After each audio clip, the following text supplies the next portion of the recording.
Olá, tudo bem? Existem fortes indícios que me levam hoje a duvidar que o espírito de Humberto de Campos tenha se comunicado alguma vez através de Chico Xavier. Um desses indícios é o plágio, pelo menos aparente, de trechos de obras de Humberto de Campos nas obras do suposto espírito Humberto de Campos.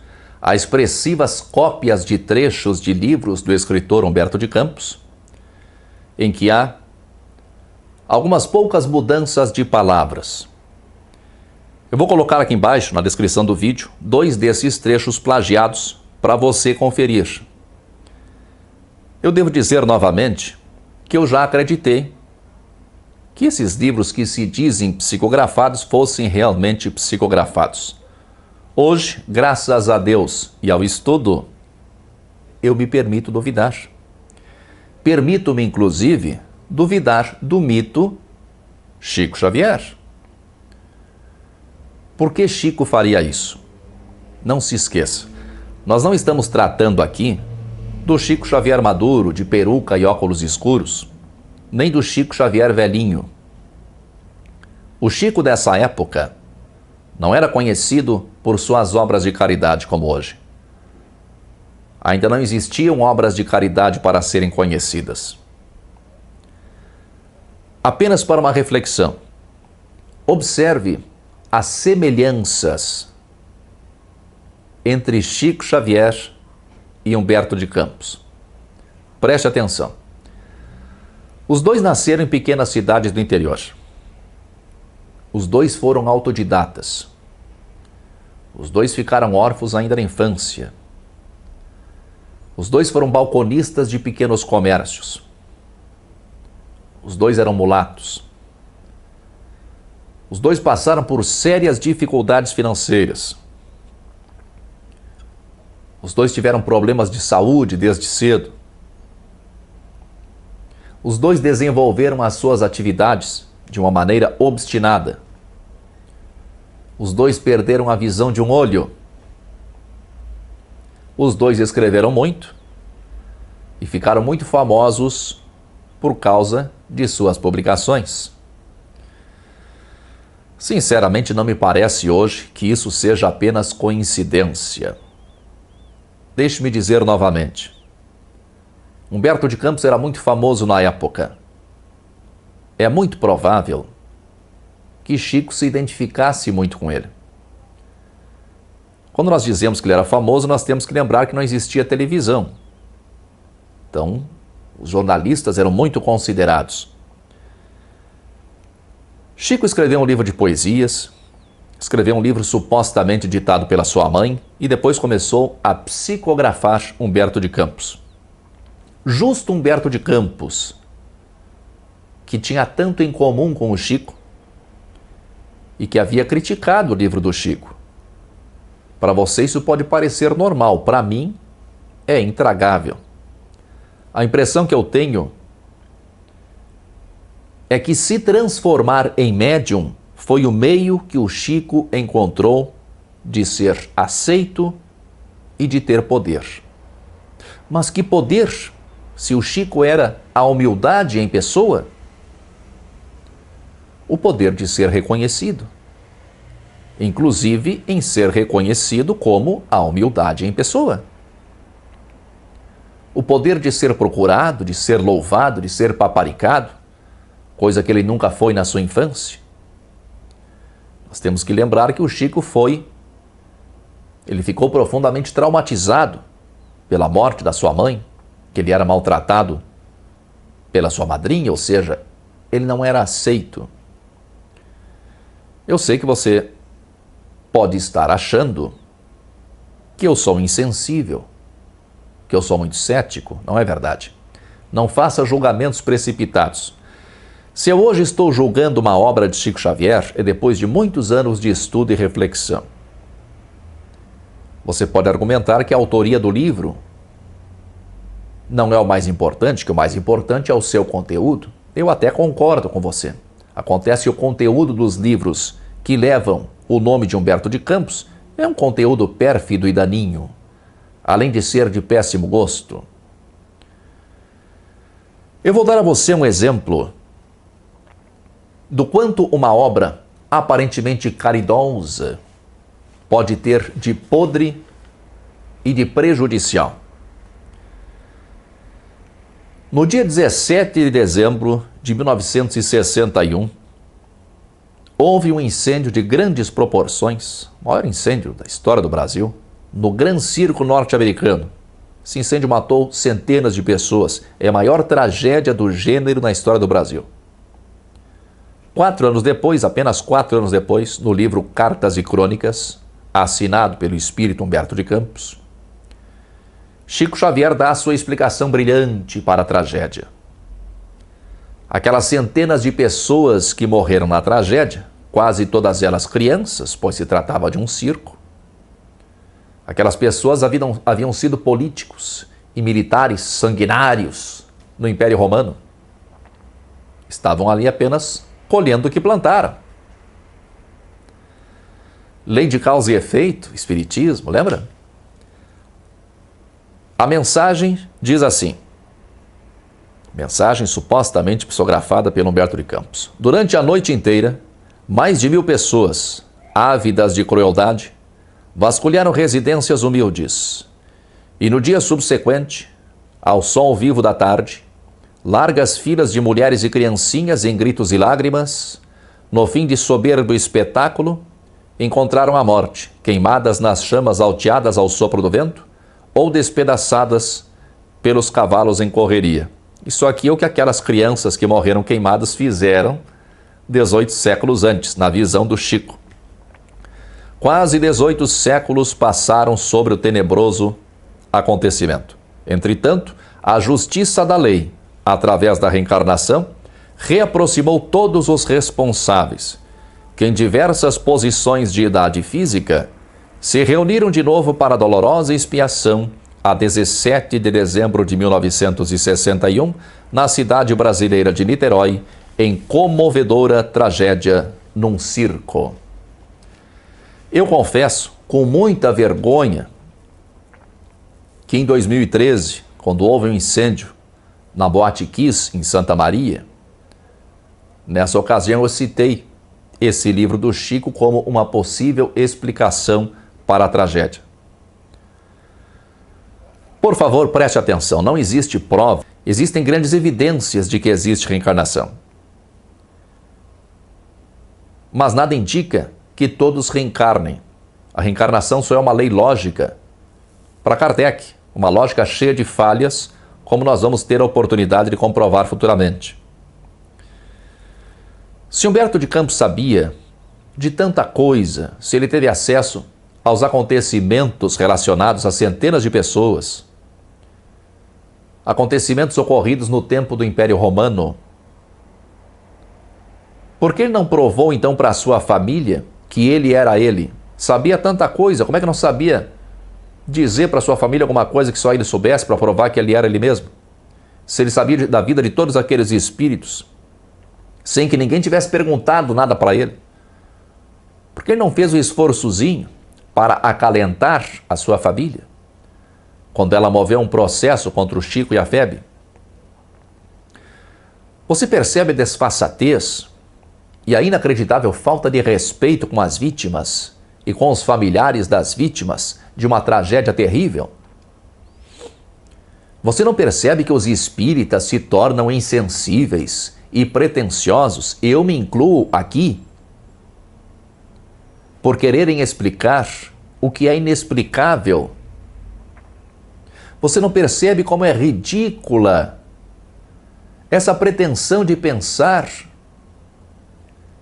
que se sabe o passado, que se sabe o futuro? Ah, mas o Chico só fazia o bem. Isso é bem? Faltar com os respeito com os que já foram e com os seus entes queridos que ficaram, isso é fazer o bem? Ah, mas a verdade tem que ser dita.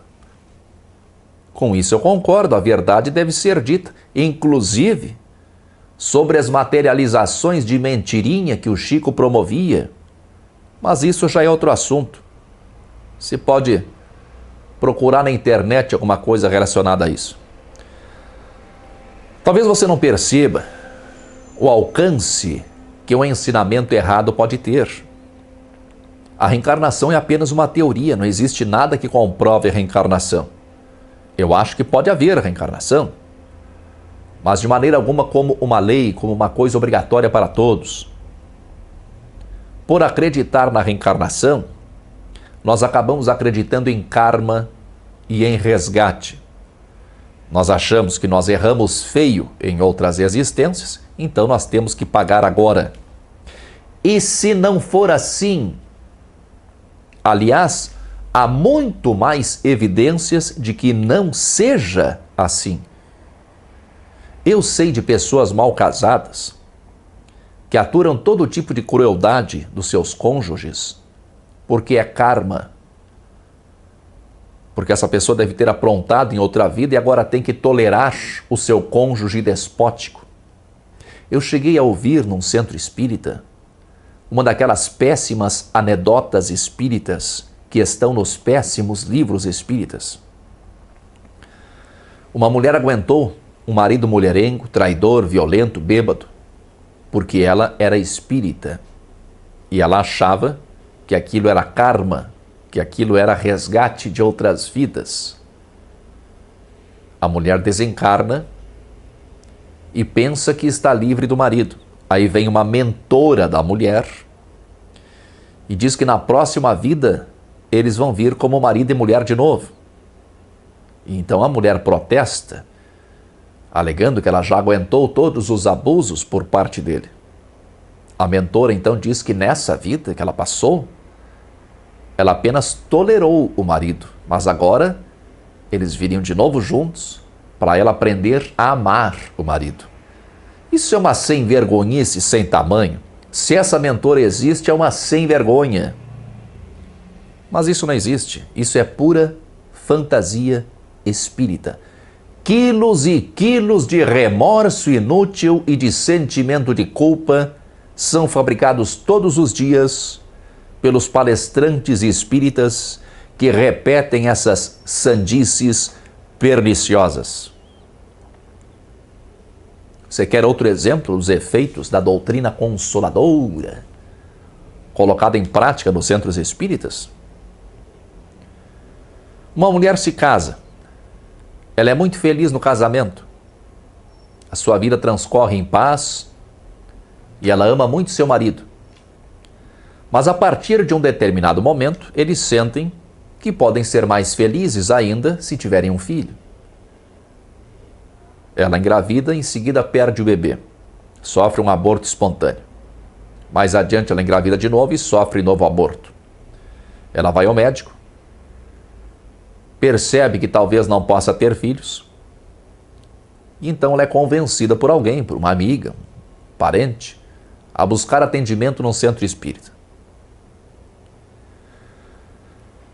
No centro espírita, seja no próprio atendimento, seja estudando, ou a partir da sua pesquisa na internet, nos sites espíritas, ela vai ser informada de que ela sofre esses abortos espontâneos porque numa existência passada ela abortava. Lei de causa e efeito. Abortava no passado porque não queria ser mãe, agora aborta contra sua vontade, apesar de querer ser mãe. E se essa mulher der o azar de se deparar com algum médium mais confiante ou mais cara de pau, dependendo do ponto de vista, ela vai ter detalhes do que ela fez na existência passada. Ela não só abortava os seus próprios rebentos, mas também provocava abortos em muitas outras mulheres, muitas delas adolescentes. Ou então, ela vai ouvir que ela foi uma mulher muito bonita, que não queria estragar o seu corpo, e por isso ela recorria ao aborto. Ou então outras palhaçadas do gênero. Essa mulher tinha um problema, ela não conseguia segurar a gravidez, numa linguagem popular. Esse problema poderia ser contornado com um tratamento médico ou com a adoção. Agora ela não tem apenas um problema. Ela terá que conviver com o sentimento de culpa e com as imagens que foram implantadas na mente dela.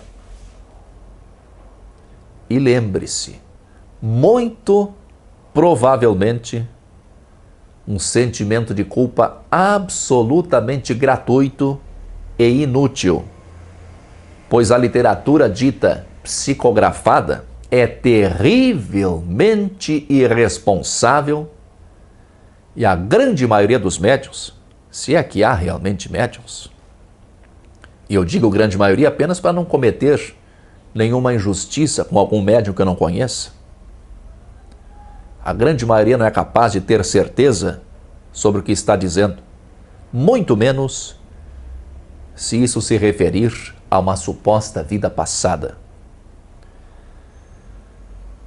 O mesmo acontece com os pais que têm filhos doentes ou deficientes. Eles são levados a crer, direta ou indiretamente, que eles são os culpados, que eles prejudicaram o seu filho atual numa outra existência e que agora então eles estão resgatando o seu débito. Você que se acostumou a aceitar essas coisas como verdades absolutas, você pode me perguntar então, qual é a causa desses problemas então? Eu não sei. Nós não sabemos. Nós ansiamos por respostas. E por isso nós nos agarramos no primeiro sistema que aparenta alguma lógica, como é o caso do Espiritismo. E aí nós queremos que ele explique tudo.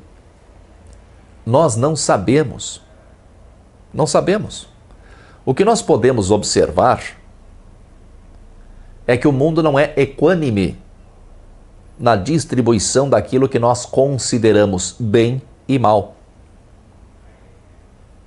Um veado é devorado por um leão. Será que o veado aprontou alguma coisa na sua vida passada para ser devorado pelo leão? Uma cadela tem 4 filhotes, um deles é doente e morre. Será que ele está pagando algum karma no passado? Um cachorro é criado com mais conforto e carinho do que muitos seres humanos. E um outro é um cão sarnento de rua. Será que é a reencarnação dos cachorros que vai explicar essas desigualdades?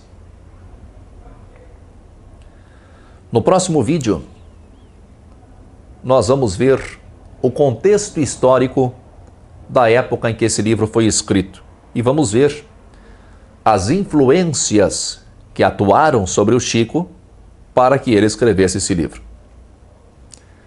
Obrigado pela companhia. Muita força e paz para você.